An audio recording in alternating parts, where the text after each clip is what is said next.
Bonjour, nous voici de retour à Bazoges-en-Parais, puisque notre nouveau trésor caché se situe à quelques pas du donjon. Alors aujourd'hui, pas de vieille pierre, puisque nous parlerons art des jardins avec Annie Buffetot, propriétaire du château du Vergier.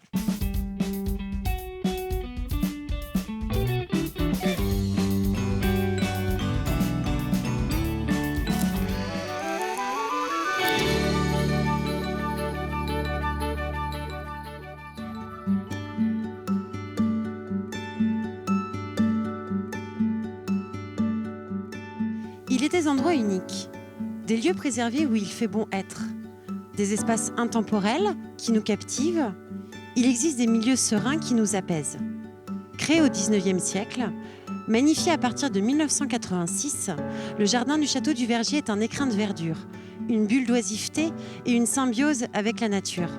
Séquoia et frêne, magnolia ou acacia, élante, tilleul, tous ces végétaux introduisent une charmante charmille courant sur toute la partie sud de la propriété.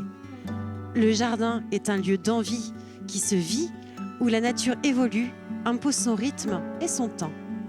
Avec le château du Vergier, en déambulant et en échangeant, voyons si un jardin est véritablement une œuvre d'art vivante.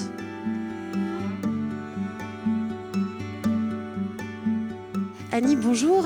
Bonjour. Merci de nous recevoir chez vous, donc au Bienvenue. château du Vergier. Est-ce que vous pourriez revenir donc, très brièvement sur l'historique du site ? Oui, alors je peux vous parler des familles qui se sont succédées au Vergier. Donc il y a eu les Prévost autour de 1450 qui étaient les seigneurs de Bazoges et de Vlodin.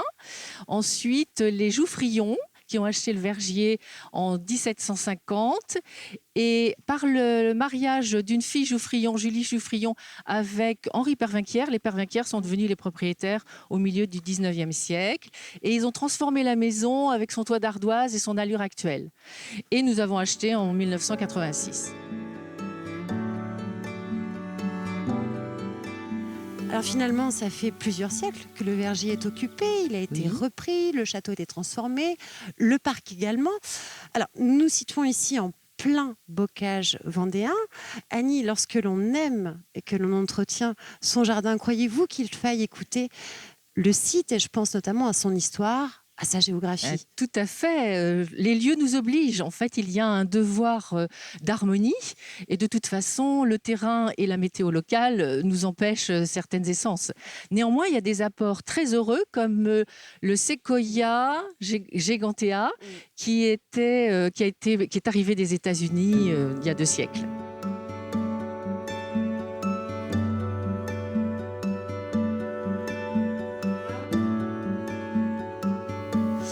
Nous conservons évidemment, mais nous avons aussi beaucoup planté. Il y avait un devoir de reboiser.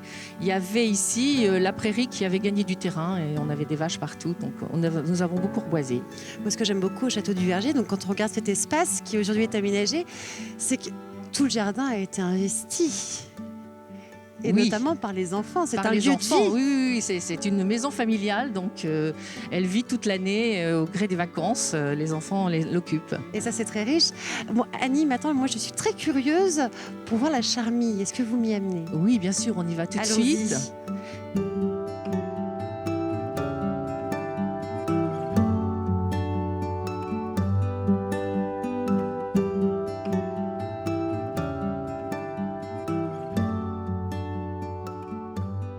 Met en scène son jardin avec son vécu, ses voyages, ses expériences, ses espérances.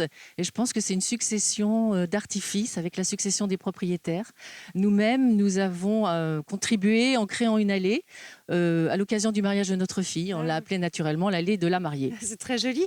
Et est-ce que le jardin sert aussi à mettre en scène le château? Oui, certainement. C'est un bel écran de verdure. Donc, ça apporte évidemment un éclairage nouveau selon l'heure de la journée. C'est très important, bien sûr. Alors là, nous déambulons donc dans cette magnifique charmille. Quand vous êtes arrivé ici, cette charmille était plantée? Ah oui, tout à fait. Je pense que, je ne sais pas vraiment, mais je pense qu'elle date du 19e siècle. Une charmille, ça peut être juste un mur de charme.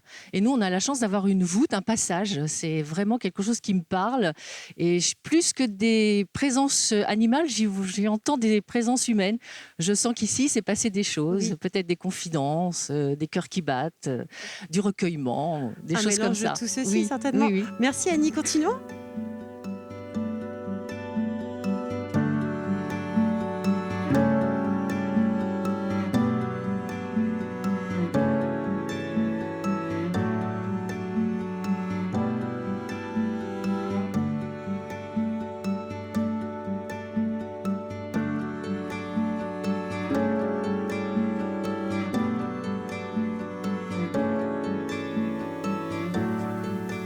Ce qui est incroyable chez vous, Annie, c'est qu'on entend le chant des oiseaux, le bruit du vent dans les feuilles, un petit peu d'eau même, grâce au bassin.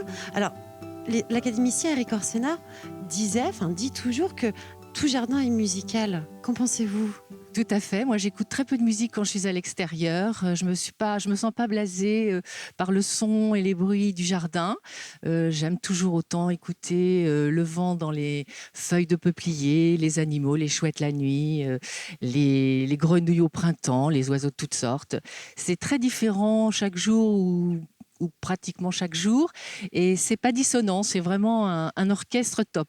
Puis à chaque saison, j'imagine aussi que... Et à chaque saison, c'est différent aussi, les bruits sont différents, c'est très riche. Alors, dernière question, Annie, est-ce qu'on pourrait dire que le jardinier, au même titre que le sculpteur, le peintre ou encore le musicien, est un artiste? Oui, moi je penserais plutôt à un poète. Je trouve qu'il y a des histoires joliment racontées dans un jardin, donc je pense plutôt au poète. Alors l'idéal, ce serait un poète musclé, parce qu'en dehors de la poésie, il y a quand même beaucoup de travail. Effectivement. Annie, merci pour votre accueil. Merci et Marion. bon courage Merci. pour la suite de vos missions sur le jardin du Verger. Merci. Au revoir.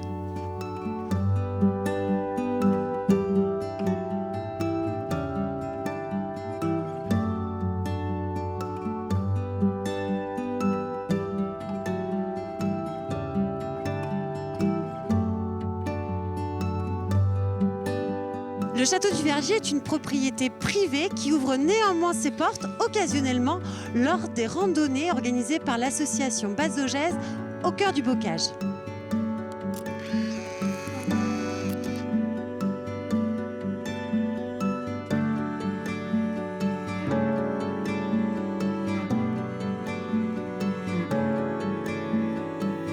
Si vous souhaitez en découvrir davantage sur l'art des jardins, à une vingtaine de kilomètres de Bazoges se trouve le merveilleux domaine de l'Auneau, dont le parc, labellisé Jardin remarquable, ouvre ses portes au public à certaines périodes de l'année. À très vite!